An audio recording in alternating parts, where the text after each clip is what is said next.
So if you've ever wondered what is the right book to write, I'm going to take you through some options and just invite you to have a think about which one or ones might work for you. So let's do a screen share and let's get this presentation started. Okay. So one of the first things that we need to know is that if we get the right kind of book for us, it's going to make it so much easier to write. Now, before we get to which is the right book, it's really important to have a look at your why. Have a look at the vision that you want to create around your book, your brand, and your business. And then thinking about that right book for the why, the vision, and for the who. So the books that I'm going to cover in this presentation are a workbook, a transformational journal, self-help fiction or non-fiction. I'll explain more, memoir and healing memoir. So I think the best place to start is what kind of books do you like to read? Because let's face it, why would you write something that you wouldn't read? So think about how you consume information, knowledge, and stuff like that, and let that start as a guiding point. So for me, I love what I call transformational journals. So they don't have any story, and it's an end-to-end process. They're shorter than what I'd call a bigger self-help book, and I use them for a specific purpose. I just want to go through that process with my journal. I don't want to scribble in the book, and so I love things like that. I also love workbooks. So I have a Wheel of Life workbook that I'll show you in a minute that I use on a monthly basis that keeps me on track. So really think about what is it that you love. So let's explore. So when I talk about a workbook stroke journal, these are the things that typically have space in them for you to write. So I created this Wheel of Life workbook for myself and for a coaching program that I ran. And every month we did a Wheel of Life. So although the program has ended, I continue to use this, and this is for me to track my progress and set goals and things like that. And if you're a coach, this is certainly something that you will have used, or you can create your own. One of the things I also do is I teach memoir, and I have a big memoir planner. And again, it takes you through step by step by step with space to scribble. So both of these two are A4 workbook planner type things. Then you have things like gratitude journals. So I love to color mandalas. So in this book, we have like small mandalas, we have some questions, some things to focus on, and space to write. So again, that might be something that you want to bring into some kind of coaching, therapy kind of practice. Then this is what I would call a transformational journal. So it's a step by step by step approach to something. So this one is all about getting really connected to your heart and deciding what it is that you want. So a little bit like a Wheel of Life, we do what I call a life audit assessment, and we go through various different things, set some goals, create some actions, think about how we overcome our fears step by step by step. So you might have 10 steps too. You might have some kind of framework that you put together. You might build a journal around a word. So let's say that word is flourish, and each of those words is a chapter: foundation, love. I can't think how to spell flourish as I'm saying this, but you get my drift.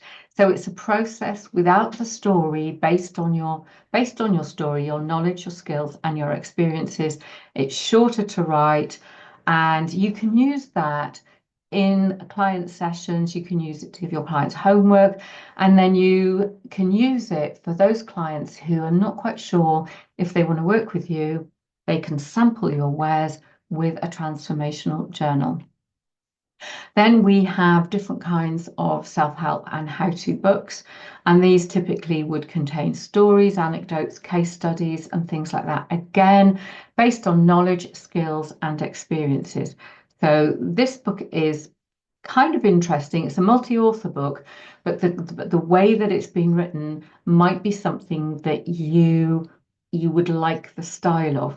So if I look at Plan Your Nonfiction Book and Writing to Heal, these are self-help books, and they're much bigger than a transformational journal, and they go through different kinds of, I'm going to call them processes.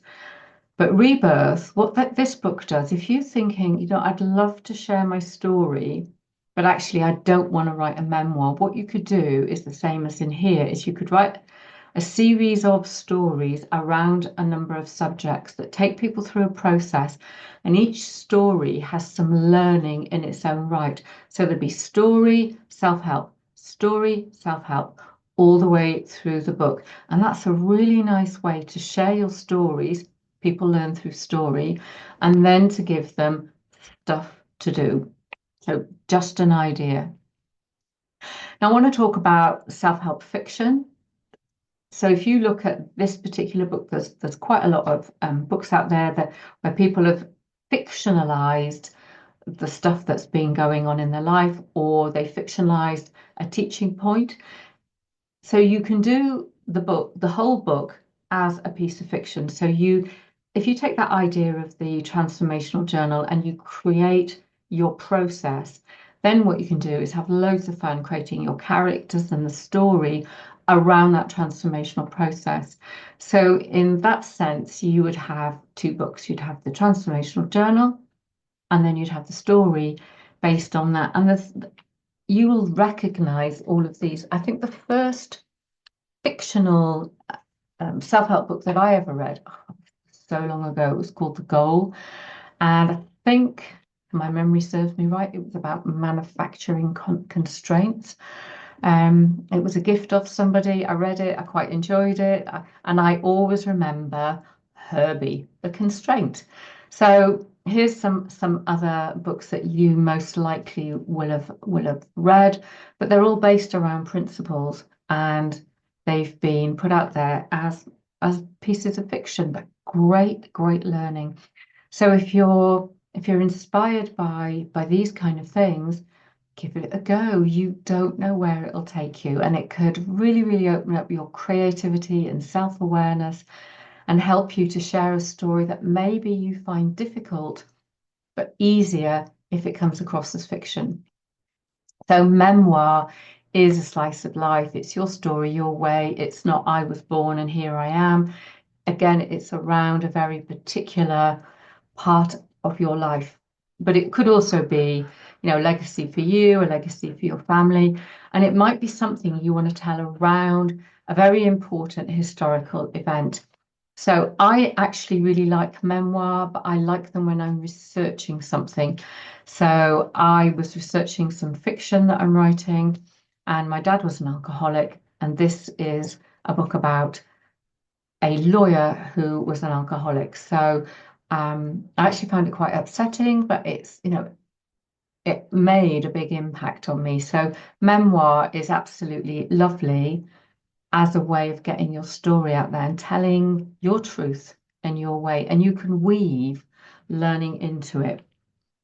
And I want to talk about healing memoir. So you write the memoir, and really this is just because we want to write, and you may never publish, and that's okay, because sometimes we just need to go through that process to gain the healing. So we learn a lot, it brings up a lot. It's always advisable to, maybe work with a therapist while you're doing this, but you end up getting it all out there and being able to see things from a different kind of perspective. So let's just take a moment. This isn't set in stone. You don't have to choose right here, right now, but have a think about each of them. And I would invite you to just place your hands on your heart and think about each of them and think, which one would you like to write? So you might want to start with a transformational journal and then write a memoir. You might want to start with a transformational journal and then write some other kind of book. You might want to produce workbooks. But what's lovely about all of these is as you well know, you can turn them into something else. So these are a wonderful way of getting your your knowledge and your wisdom out there and your story, and to build your brand, but also to build other things around it. Okay, quick exercise. We're going to do the My Book exercise. And what you need is a sheet of A4 paper and fold it in half. So what book will you write? So I'm just going to invite you to think about a title and just write whatever that is without thinking on the front. And then what we're going to look at is what, why, who's it for, and what will it do for me? So we take that A4 sheet of paper, we fold it in half, title on the front, and then we divide the inside up into three. We've got what, ideal reader, and why. What will my reader get from this book? What is my book about? You could mind map, scribble a few bits, matchstick person in the middle, do a little bit of a brainstorm, then do your why. Why will my reader want to read it? And why am I writing it? And then stop. So you haven't yet written the blurb. What you need to do is stick this under your pillow and sleep on it. And then in the morning, craft your blurb on the back. Just wake up. You can either grab your journal and scribble, or you can grab this bit of paper. Now, what you can do with this is you now have a book. This is your first piece of book marketing. You can take this to meetings, you can share it with family and friends, and they say, what are you up to? I'm writing a book. This is the title, this is what it's about. And what this will do is give you that opportunity to get clear on your book. It creates a sense of accountability, and you will get asked lots and lots of questions. And that's going to help you to refine the kind of book that you want to write. So my name's Dale. You can find me at daledarley.com. I run a number of different writing projects, the Healing Book Project, and you can work with me one-to-one on whichever kind of book you fancy writing. Thank you very much.